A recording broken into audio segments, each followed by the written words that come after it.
Felicitation.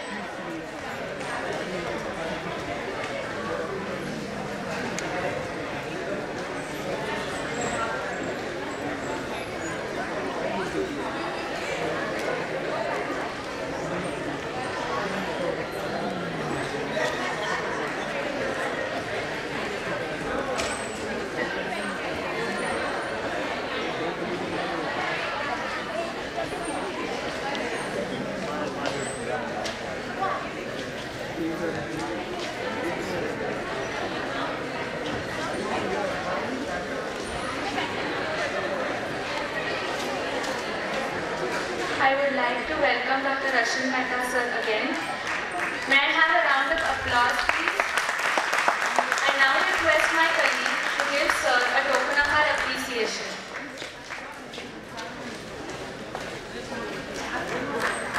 Dr. Mehta is the Director of Cardiology at Jaslok Hospital and Research Center, Mumbai. He is an honorary consultant at Lilavati Hospital, Mumbai and cardiologist at Beach Candy Hospital and Harkisondas Hospital, Mumbai. He has organized various teaching seminars, symposia and panel discussions and has been instrumental in teaching coronary angioplasty and angiography, intracardiac pacing and hemodynamic monitoring to various postgraduate students in India. He has been invited faculty member to various countries to teach coronary angioplasty. He has been a recipient of the prestigious Padma Shri National Award in 2004 from His Excellency, the President of India. His topic today is My 30 Years of Journey and Untold Story. May I now request Dr. Mehta sir to come on the dais.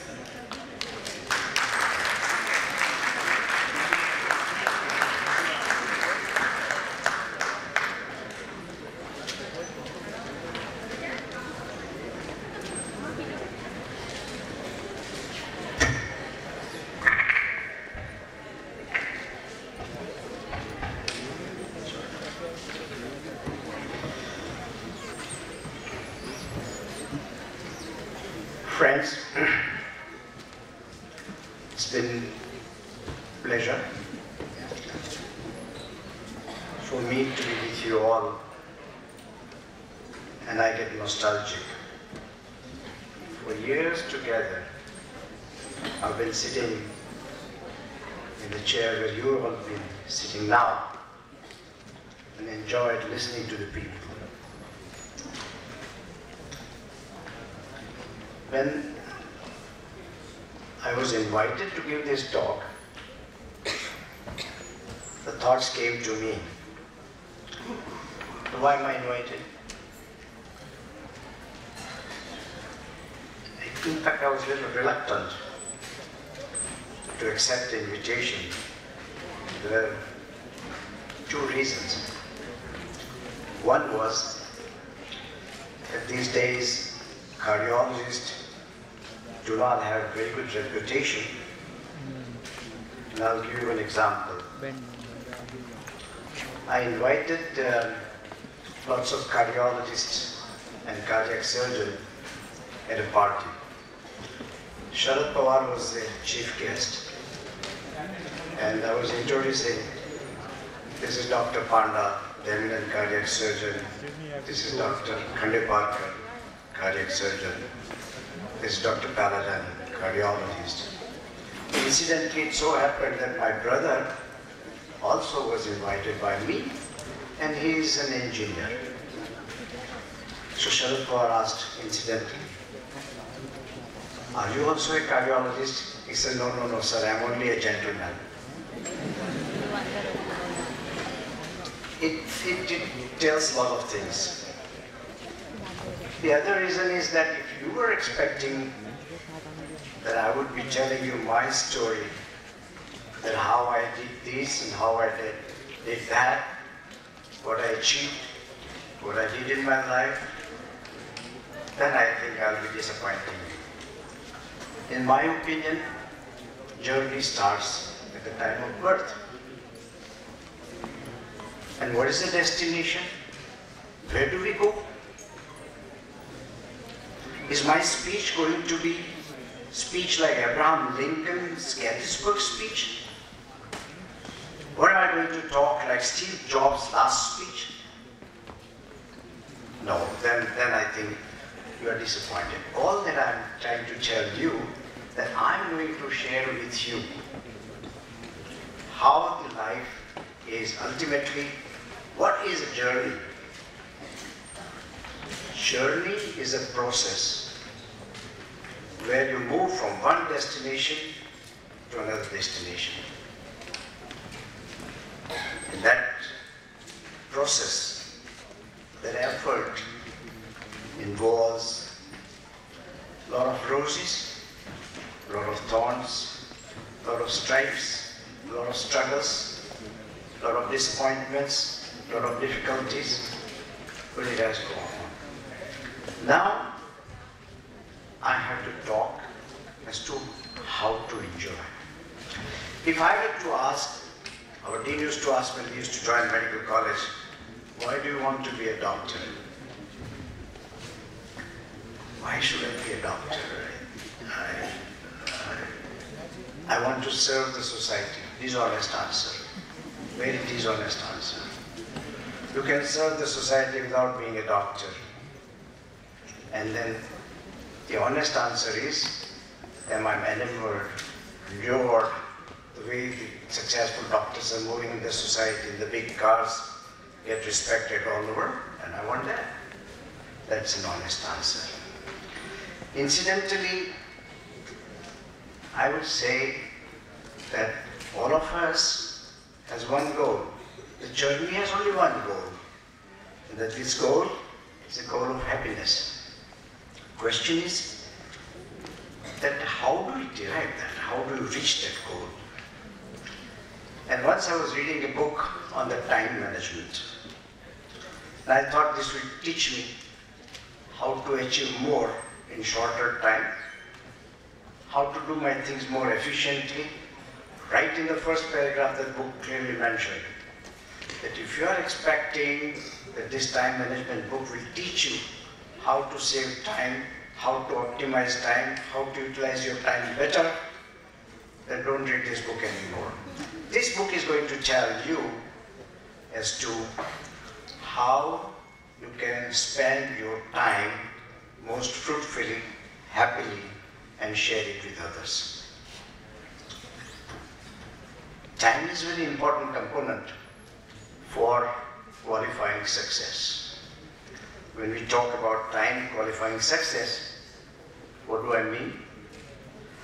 We often say, Akbar, at the age of 15, he became the Emperor of India.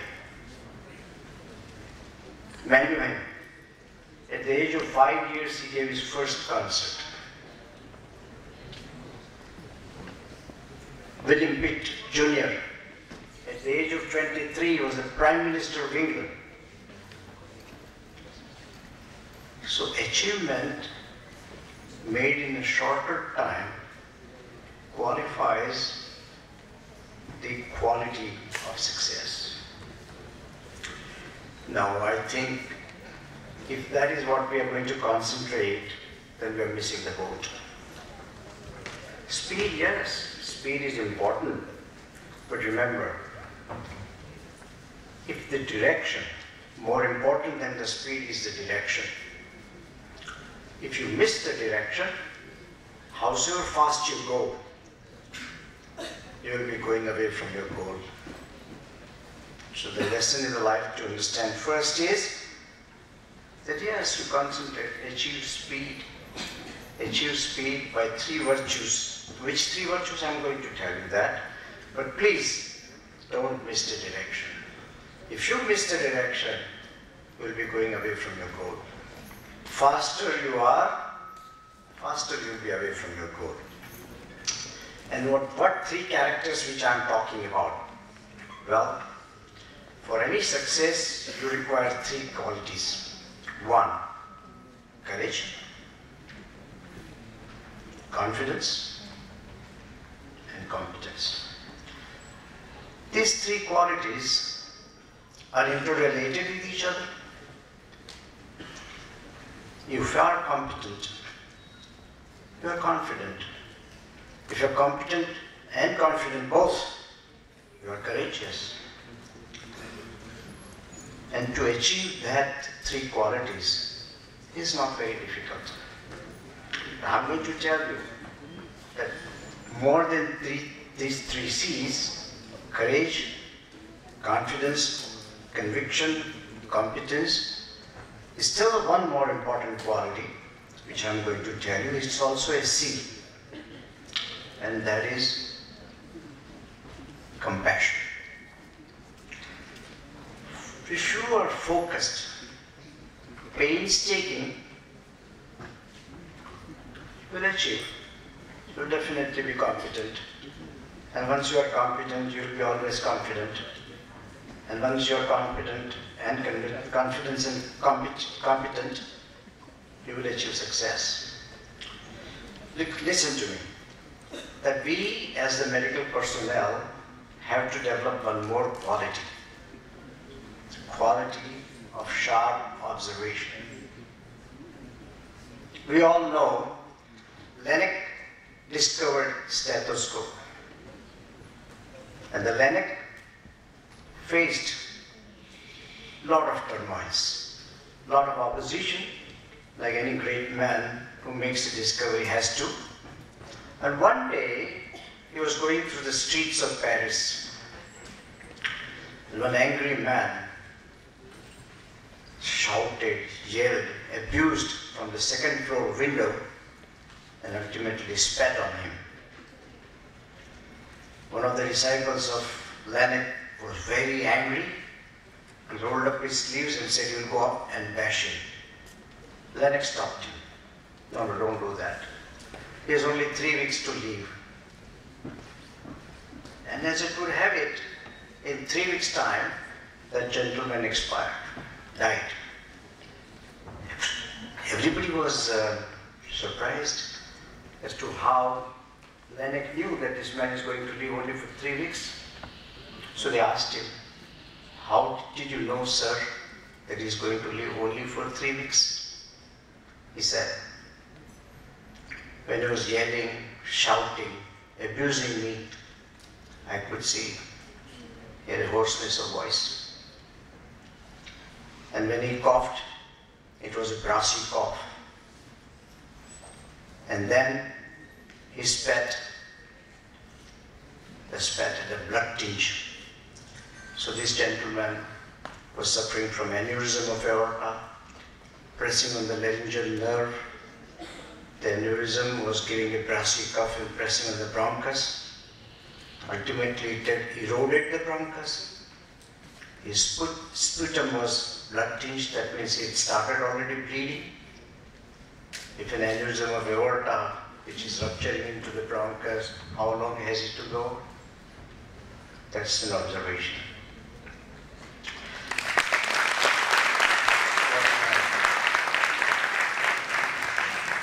And one day, Sir Percival Potts, the famous surgeon, and he knows about Potts, everybody knows about Potts. I presume you have Potts surgery, Potts operation, Potts procedure, Potts disease, so on and so forth. Potts, very immaculately dressed, very fine, meticulous man, one day went to a dance party and was dancing with one fine, beautiful lady. Whilst they were dancing, he told that lady that, would she mind to see me the next day evening at my office? She said, yes, sir, I'll come. She was very happy. None other than Potts has invited her. Maybe he may propose. So she went there. Potts said, lady, you've got coarctation of aorta. So how do you know, sir? See, yesterday when I was dancing and my hand was around your waist, I'll palpitate your peristemial pulsations.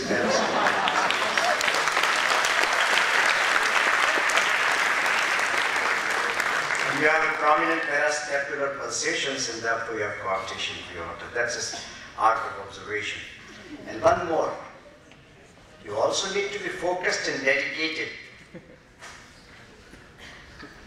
The man who discovered cardiac catheterization was an orthopedic surgeon called Forstmann. Born and brought up in Germany, raised as an orthopedic surgeon in one of the leading medical institutes of Germany, Forstmann had an idea that if we introduce antiseptic for control of infection directly into the atrium, then it would take faster and more effectively. That would require a catheter to be introduced into the right atrium and then deal with the drugs. He was not crazy. He was extremely overpowered by dogma. He believed in his conviction, but to introduce catheter into somebody's atrium, that's inhuman. So he decided that he will do it on himself.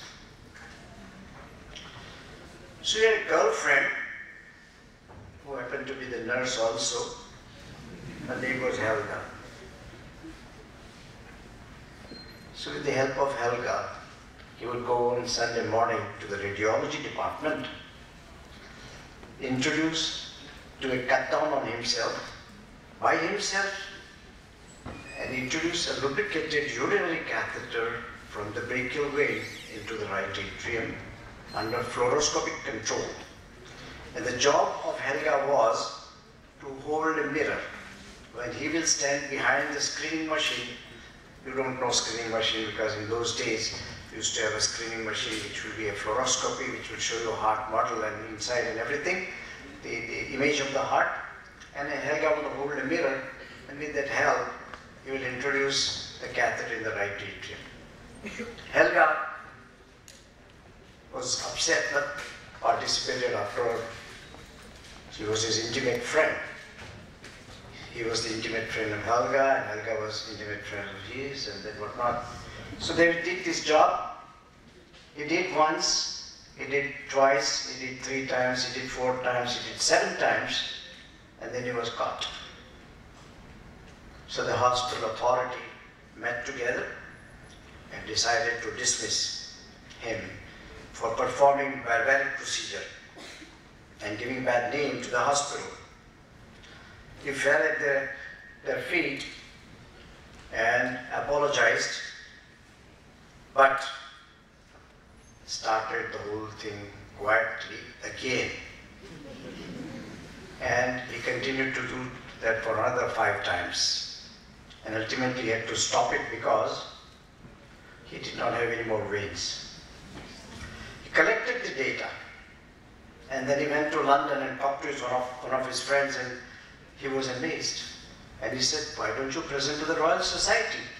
And he presented this paper in the Royal Society, and he got thundering applause for this outstanding performance discovery, which had lots of implications to come in future. This time, again he was dismissed from his medical college for not inclusion the name of his chief of cardiology or orthopedic surgeons in the paper. And then I asked this question. I asked this question to Sion Hospital, my medical students, when I was an honorary professor of cardiology at Sion till 1998. I asked this question, what is the moral of the story? So student says, sir, if you want to have a Nobel Prize like Forstmann did, you should have a good girlfriend like Helga.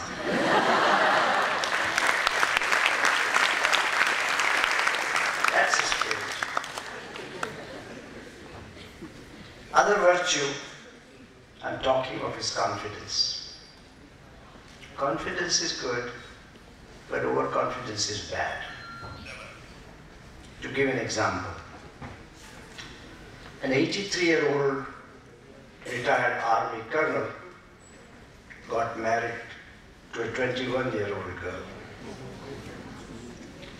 And then it happens, you say, if you fall in love, love has no boundary. We hear in movies they show every time. And Chinikam, there was a movie like Chinikam, isn't it? Where an old man marries a young lady. Okay. So, his physician friend thought it is worth advising this 83-year-old friend of mine. He said, look, Robert, there have been instances of massive heart attack on the honeymoon night, so be careful. So he confidently says, come on now, I don't believe you. How can 23-year-old girl ever get a heart attack? I think, so this is what I meant, that the confidence is good, but overconfidence is bad. Now, talking about the fourth virtue, compassion. Actually, I can never call compassion as a virtue, because the virtue is something which you accomplish. Am I supposed to accomplish compassion? For me, who is to dedicate the life to relieve suffering people, how can there be no compassion? And what is my basic ingredient? It's not my virtue. Virtue is something which you accomplish. It has to be within you.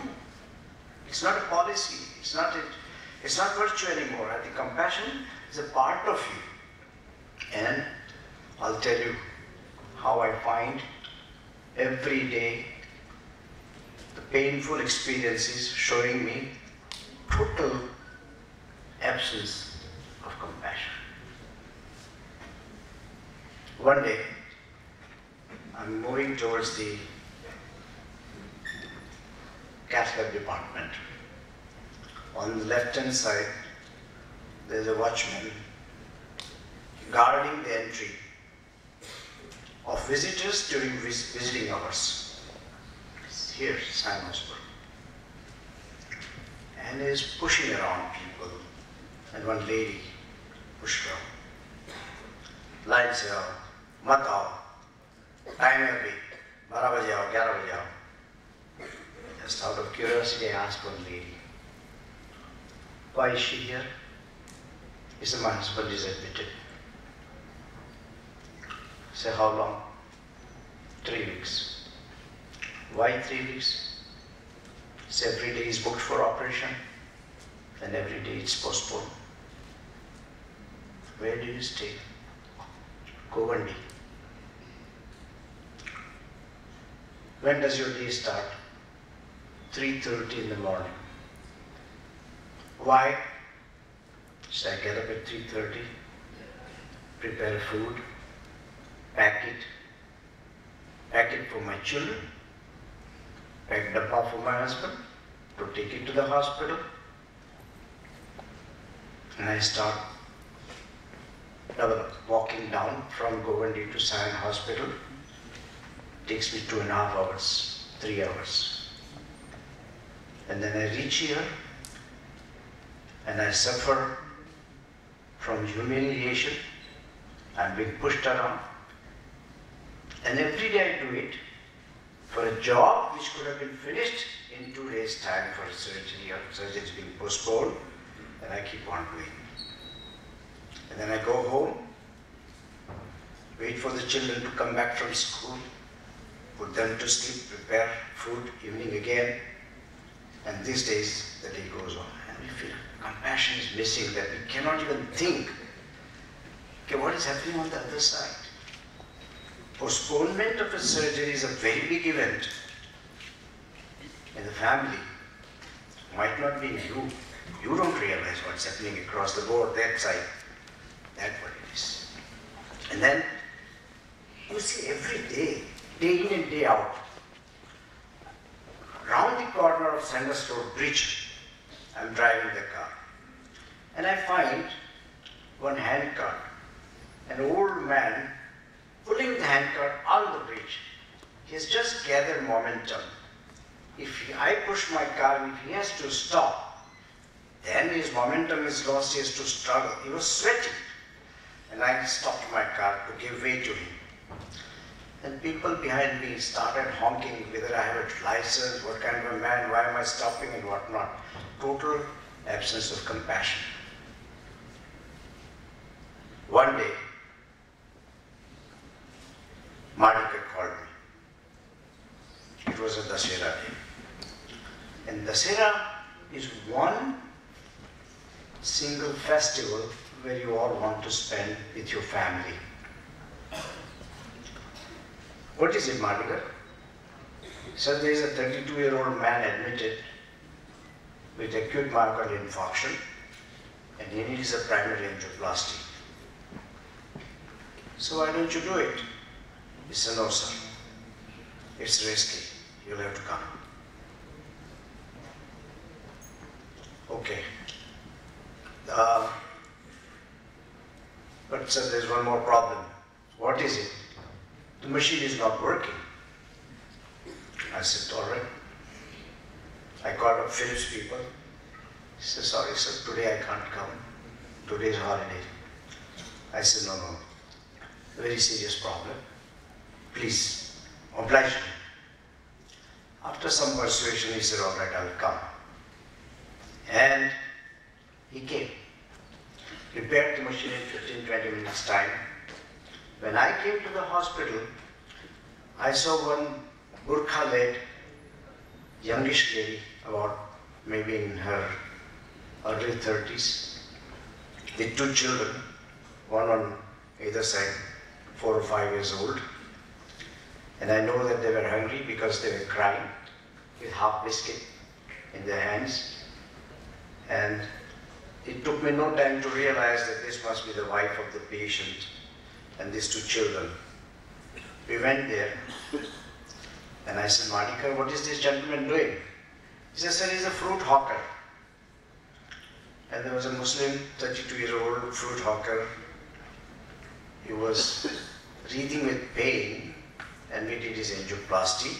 Fortunately, God was with us. Angioplasty was successful and we could revive him. And that news, when I broke to this lady with these two children, there was a sigh of relief and little happiness on her face. I think that was my best Dashera of my life.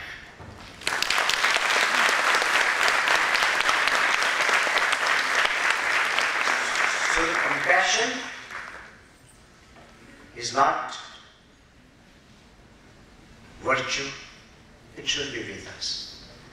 What is compassion is a sympathetic approach with a compelling desire to extend help who needs.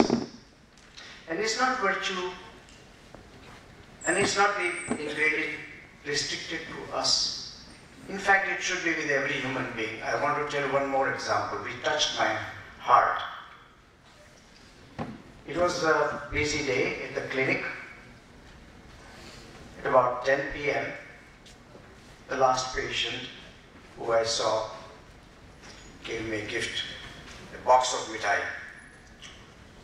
Now mithai and cardiologists, they don't go together.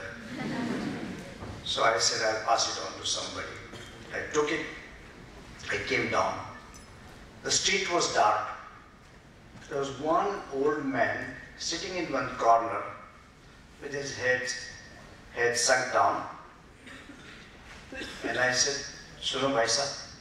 He looked up at me and weary, looked hungry expressions on the face. And I said, "Ye mithai hai, loge." He took it.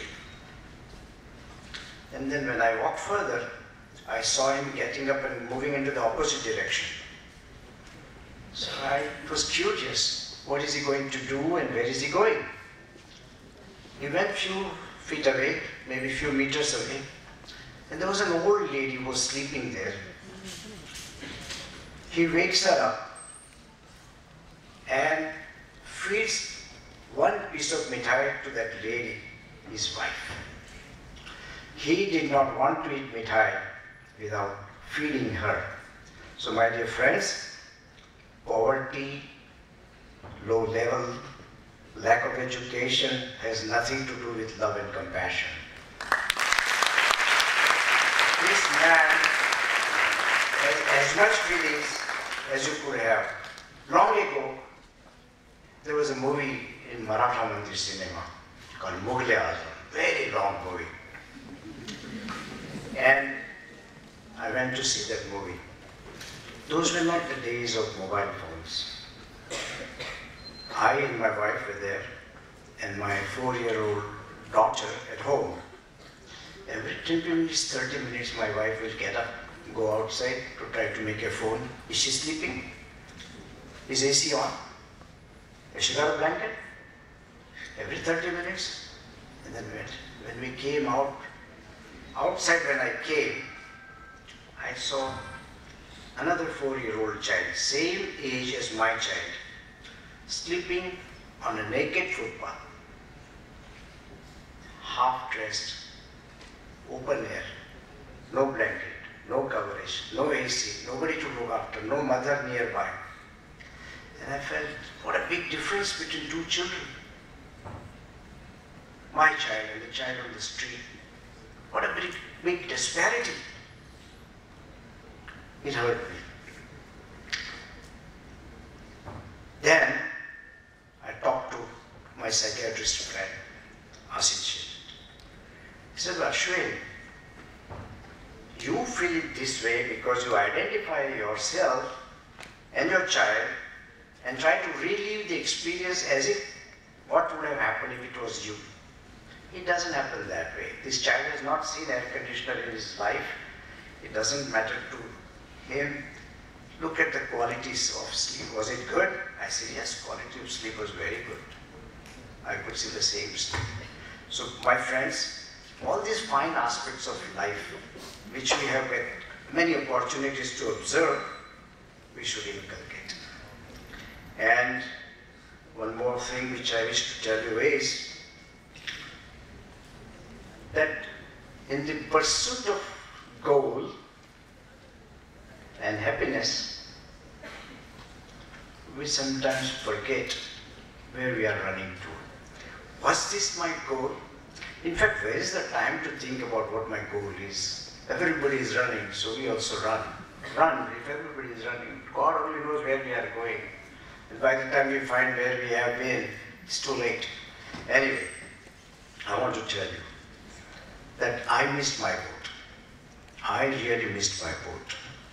As a teacher, my job was to educate you all right.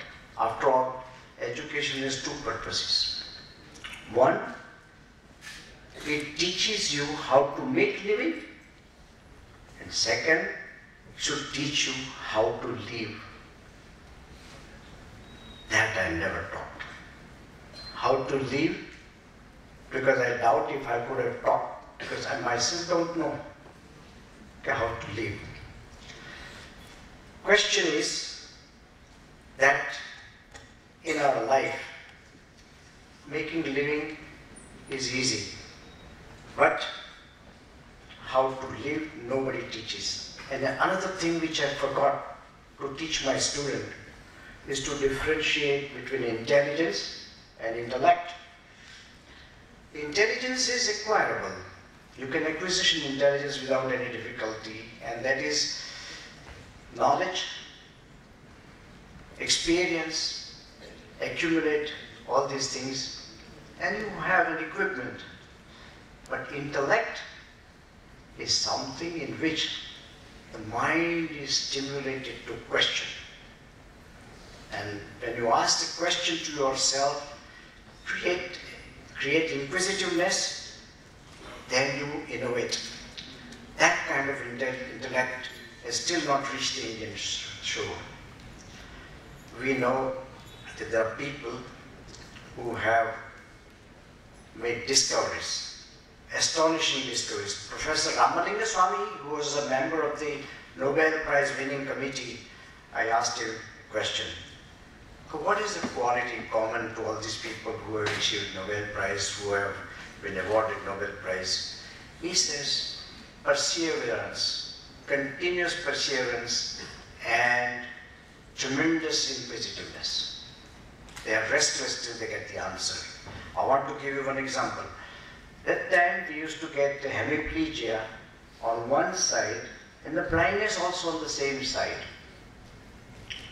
Now, if you have a blindness, you have an ipsilateral blindness and the contralateral hemiplegia. How can it be this way? Same-sided blindness and same-sided hemiplegia, what could be the explanation? That people will give you all kinds of explanations. Maurice Victor was traveling by the train and going to some destination. Suddenly in the middle of the night, in the journey, he got a thought that if you have an internal carotid artery thrombosis, it will produce hemiplegia on the opposite side, because you all know, the medical students, I don't have to tell that the body is represented on the opposite side of the brain. In the same-sided ophthalmic artery, a branch of internal carotid artery when involved will produce an ipsilateral blindness and ipsilateral hemiplegia. He got that thought. And he left the train, went onto the opposite platform and came back. He had one case who had died about 4 days ago. He goes straightway to the church, goes to clergyman, the priest, gets the permission to exhume the body, gets the body removed, performs the postmortem, and he finds, yes, there was an internal carotid artery thrombosis. Perseverance, and inquisitiveness, keen desire. They are focused all the time. They have only one track goal, one mind. That's what it is. And a few things which you should know. We hear in the life many times. In my journey, I had to come across a lot of people who were celebrities, very highly accomplished. They made their name, big name. They have their names written in the golden writings in the history. Some of them have dented and made an indelible print on my mind. One of them is Jayaprakash Narayan. At the age of 26, when he came back to India, just married, young man, he came to know his wife Prabhavati had taken a vow of celibacy. That means they will not sleep together. This was a shocking news for a young man, just married. But nobody can ever say that Jayaprakash failed. He kept his vow, and there is no blemish on his character or career. That was a great sacrifice on the part of Jayaprakash Narayan. No stripes, no prejudices. When I asked, Indira Gandhi put you in jail, how did you feel about it? He says, Hindu तो हमारी गोद में पली थी, हमारी बेटी के बराबर थी, वो भान भूल चुकी है. जब रास्ता मिलेगा उसे, तो अपने आप ठिकाने पे आ जाएगी. हमें कोई लेना न देना है, हमें कोई क्रोध नहीं है, हमें कोई ईर्ष्या नहीं है, हमें कोई गुस्सा नहीं है, कुछ नहीं है. What were you doing while you were in jail? मालिक के लड़के को मैं अक्षर ज्ञान देता था, लिखाना पढ़ाना सिखाता था, बाकी कुछ नहीं. His nephew one day came, Dr. Mehta, I need a letter, I want a telephone. Telephone waiting period is 2 years. You know Muttanna, general manager of telephone? I said, I do. Okay, then will you give me a letter? I said, I will give you a letter, but Tauji को क्यों नहीं कहता है? Tauji ने तो मोरारजी भाई को prime minister बनाया. तेरे ताऊजी इतने बड़े तो डॉक्टर साहब आप देते हो तो दे दो. न मैं ताऊजी से कहूँगा न ताऊजी मुझे लेटर देंगे. He was not willing to do that kind of things. And look at the atmosphere now. What is happening? Kissa kursi ka. Achievement and success should be with detachment. What happens is that I have a goal, that I want to stand first. I want to be distinction, I must get the gold medal. Good. But what happens if you fail? then you should not get disappointed. Because the efforts which you made, that is the one that should be giving you happiness. All this inculcation of the character, I could not instill into my student, and that I think is my failure. Now, I have to say that when I stand in front of an ocean, then I remember what Robert Frost said. Is it Robert Frost or a Longfellow? I don't know. But I'm standing on the sands, trying to make imprints. And when I look forward, then I say, yonder the long horizon lies, and thereby night and day. The new ships sail away, the old ships come back to home. I'm a new ship. You all are the new ship. You have to go to the middle of the ocean, explore, and acquire the wealth. The wealth, not in terms of the monetary wealth or materialistic wealth, the wealth of experience, the wealth of knowledge, come back and distribute to all those where you all belong to. Good luck and goodbye.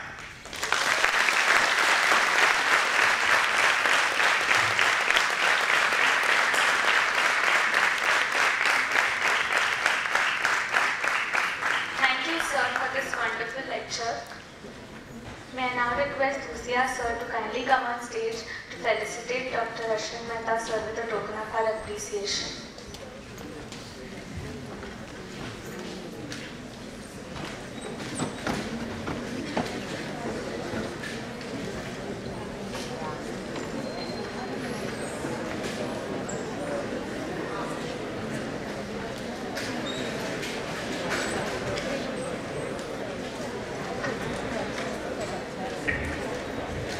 Second entry,